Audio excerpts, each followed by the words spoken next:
ବନ୍ଧୁତା କରିବାର ସହଜ ମାଧ୍ୟମ ହେଉଛି କ୍ରୀଡ଼ା। କ୍ରୀଡ଼ା ହେଉଛି ସମାଜର ଏକ ଅଭିନ୍ନ ଅଙ୍ଗ। ଶିଶୁର ଶୈଶବ କାଳର କ୍ରୀଡ଼ା ସମସ୍ତଙ୍କ ମନ ମୋହି ନେଇଥାଏ। କ୍ରୀଡ଼ା କେବଳ ମନୋରଞ୍ଜନ ଦେଇନଥାଏ, ବରଂ ବ୍ୟକ୍ତିଗତ ବନ୍ଧୁତା ସୃଷ୍ଟି ହେବା ସହିତ ରାଜ୍ୟ ସହ ରାଜ୍ୟ, ଦେଶ ସହ ଦେଶ ମଧ୍ୟରେ ବନ୍ଧୁତା ସୃଷ୍ଟି ହୋଇଥାଏ। ଆଜି ଆମେ ଏପରି ଗୋଟିଏ କ୍ରୀଡ଼ା ବିଷୟ ପଢ଼ିବା, ଯେଉଁଥିରେ ଦେଶ ବିଦେଶର କୋଣ ଅନୁକୋଣରୁ ଖେଳାଳିମାନେ ଆସି ପ୍ରତିଯୋଗିତାରେ ଭାଗ ନେଇଥାନ୍ତି। ଆସ ପଢ଼ିବା ତୁମ ଷଷ୍ଠ ଶ୍ରେଣୀର ଆମ ସାହିତ୍ୟ ବହିର ଗଦ୍ୟ ବିଭାଗରୁ ଅଲିମ୍ପିକ୍ କ୍ରୀଡ଼ା। ଏହାର ଲେଖକ ହେଉଛନ୍ତି ବୀରେନ୍ଦ୍ର କୁମାର ସାମନ୍ତରାୟ। 1946 ମସିହା ଜୁଲାଇ 11 ତାରିଖ ଖୋର୍ଦ୍ଧା ଜିଲ୍ଲାର ପାଳସାହିରେ ଜନ୍ମ। ସେ ଜଣେ ପ୍ରତିଷ୍ଠିତ ଶିଶୁ ସାହିତ୍ୟ ଲେଖକ। ତାଙ୍କର ରଚନାବଳୀ ଗୁଡ଼ିକ ହେଲା ଜୀବଜଗତର କାହାଣୀ, ଗାଁର କାହାଣୀ, ଗାଁର କଥା, ଆଇସ୍କ୍ରିମ୍ ବାଲାର କାହାଣୀ, ଏପରି ତାଙ୍କର ଅନେକ ରଚନାବଳୀ ରହିଛି। ସେ ରାଜାଙ୍କର ସ୍ୱପ୍ନ ପୁସ୍ତକ ପାଇଁ ଜାତୀୟ ପୁରସ୍କାର ଓ ସାହିତ୍ୟ ଏକାଡେମୀ ପୁରସ୍କାର ଲାଭ କରିଛନ୍ତି। ତାଙ୍କର ରଚିତ ପିଲାଙ୍କ ବିଶ୍ୱକୋଷ ଓ ଉତ୍କଳ ପ୍ରଦୀପ ପୁସ୍ତକ ଦୁଇଟି ଅତ୍ୟନ୍ତ ଉପାଦେୟ। ଦେଶ ଦେଶ ମଧ୍ୟରେ ମୈତ୍ରୀ ଏବଂ ସଦ୍ଭାବ ପ୍ରତିଷ୍ଠା ପାଇଁ କ୍ରୀଡ଼ା ହିଁ ମୁଖ୍ୟ ଭୂମିକା ଗ୍ରହଣ କରିଆସିଛି।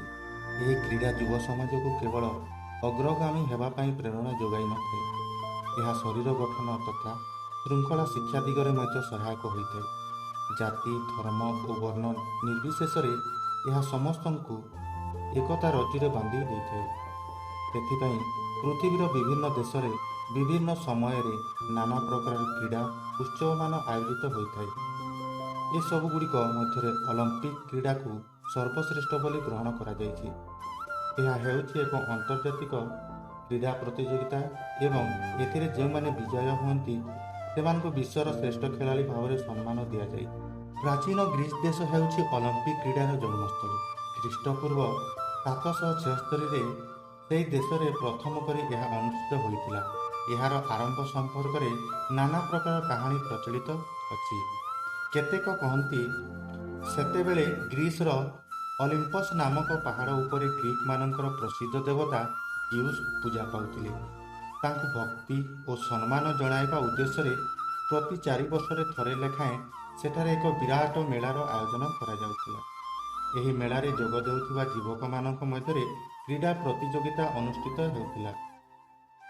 ଏହା ଅଲିମ୍ପିକ୍ କ୍ରୀଡ଼ା ନାମରେ ପରିଚିତ ଥିଲା। ଆଉ କେହି କହନ୍ତି ପ୍ରାଚୀନ ଗ୍ରୀସର ଆଲଫିୟସ୍ ନଦୀ କୂଳରେ ଥିବା ଅଲିମ୍ପିଆ ନାମକ ଏକ ବିରାଟ ପଡ଼ିଆରେ ଏହି କ୍ରୀଡ଼ାର ଆୟୋଜନ ହେଉଥିଲା। ଏହା 5 ଦିନ ପର୍ଯ୍ୟନ୍ତ ଚାଲୁଥିଲା। ଏହା ମଧ୍ୟ ଗ୍ରୀକ୍ ଦେବତା ଜିଉସ୍ଙ୍କ ସମ୍ମାନାର୍ଥେ ଅନୁଷ୍ଠିତ ହେଉଥିଲା। ଅଲିମ୍ପିଆ ପଡ଼ିଆରେ ଅନୁଷ୍ଠିତ ହେଉଥିବାରୁ ଏହାର ନାମ ଥିଲା ଅଲିମ୍ପିକ୍ କ୍ରୀଡ଼ା। କ୍ରୀଡ଼ା ଦେଶ ଦେଶ ମଧ୍ୟରେ ମୈତ୍ରୀ ଓ ସଦ୍ଭାବ ସୃଷ୍ଟି କରିଥାଏ ଏବଂ ଶରୀର ଗଠନ ତଥା ଶୃଙ୍ଖଳା ଶିକ୍ଷା ମଧ୍ୟ ଦେଇଥାଏ। ଜାତି, ଧର୍ମ, ବର୍ଣ୍ଣ ସମସ୍ତଙ୍କୁ ଏକ ବନ୍ଧନରେ ବାନ୍ଧି ରଖେ। ସେଥିପାଇଁ ପୃଥିବୀର ବିଭିନ୍ନ ଦେଶରେ ଭିନ୍ନ ଭିନ୍ନ କ୍ରୀଡ଼ା ଅନୁଷ୍ଠିତ ହୁଏ। ସେଥିମଧ୍ୟରୁ ଅଲିମ୍ପିକ୍ କ୍ରୀଡ଼ା ସର୍ବଶ୍ରେଷ୍ଠ। ଖ୍ରୀଷ୍ଟପୂର୍ବ 776ରେ ପ୍ରଥମେ ପ୍ରାଚୀନ ଗ୍ରୀସର ଅଲିମ୍ପସ୍ ପାହାଡ଼ ଉପରେ ପୂଜା ପାଉଥିବା ଗ୍ରୀକମାନଙ୍କର ପ୍ରସିଦ୍ଧ ଦେବତା ଜିଉସ୍ଙ୍କ ସମ୍ମାନରେ ଆୟୋଜିତ ହେଉଥିବା ମେଳା ବୋଲି କିଛି ଲୋକ ମତ ଦିଅନ୍ତି। ଆଉ କିଛି ଲୋକ କହନ୍ତି ଅଲିମ୍ପିଆ ପଡ଼ିଆରେ ଅନୁଷ୍ଠିତ ହେଉଥିବାରୁ ଏହି କ୍ରୀଡ଼ାର ନାମ ଅଲିମ୍ପିକ୍ କ୍ରୀଡ଼ା, ଯାହାକି 5 ଦିନ ପର୍ଯ୍ୟନ୍ତ ଚାଲୁଥିଲା। ମୈତ୍ରୀ। ମିଳାମିଶା କଲେ ମୈତ୍ରୀ ବଢ଼ିଥାଏ।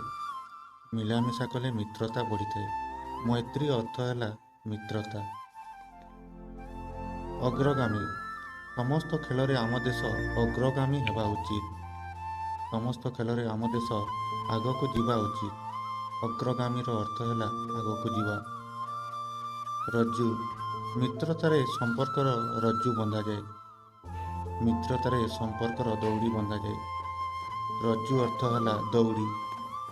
ପ୍ରଶ୍ନ: କେଉଁ ଦେଶ ଅଲିମ୍ପିକ୍ କ୍ରୀଡ଼ାର ଜନ୍ମସ୍ଥଳୀ ରୂପେ ପରିଚିତ? ଉତ୍ତର: ପ୍ରାଚୀନ ଗ୍ରୀସ୍ ଦେଶ ଅଲିମ୍ପିକ୍ କ୍ରୀଡ଼ାର ଜନ୍ମସ୍ଥଳୀ ରୂପେ ପରିଚିତ। ପ୍ରଶ୍ନ: ଗ୍ରୀସ୍ ଦେଶର କେଉଁ ଦେବତାଙ୍କ ଉଦ୍ଦେଶ୍ୟରେ ମେଳା ଆୟୋଜିତ ହେଉଥିଲା? ଉତ୍ତର: ଗ୍ରୀସ୍ ଦେଶର ଅଲିମ୍ପିଆ ପାହାଡ଼ରେ ପୂଜା ପାଉଥିବା ପ୍ରସିଦ୍ଧ ଦେବତା ଜିଉସ୍ଙ୍କ ଉଦ୍ଦେଶ୍ୟରେ ମେଳାର ଆୟୋଜିତ ହେଉଥିଲା।